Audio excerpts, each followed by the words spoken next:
Ելենա Արշակյանի «Մարիա» սերիալի նկարահանումները շարունակվում են, հեռուստադիտողները դիտում են ու քննարկում հեռուստասերիալի հերթական սերիան։ Աշոտը պիտի ողջ մնա, չսպանեք Աշոտին, գրել են հեռուստադիտողները։ Աշտակը նորից ձայնագրել է Ռաֆի խոսակցությունը և Դավիթը անմեղ կլինի։ Մենակ թե Աշոտը չմահանա, Լիլիթը մեղք ա, շատ հետո էլ առանց Աշոտի չի նայվի էդ ընտանիքում միայն ազնիվ խելացի մարդն Աշոտն ա, չսպանեք, գրել են հեռուստադիտողները։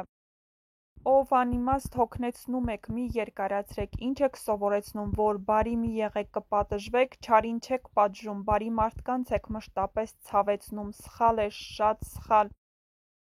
Հիմա Արտակի սպանությունը Դավիթի վրա կգցեն, որովհետև վերջին անգամ ինքն է ուզել Արտակի տվյալներն ու Արտակը ձայնագրել էր իր ու Դավիթի խոսակցությունը, որտեղ Դավիթն ասում էր, որ կսպանի Արտակին։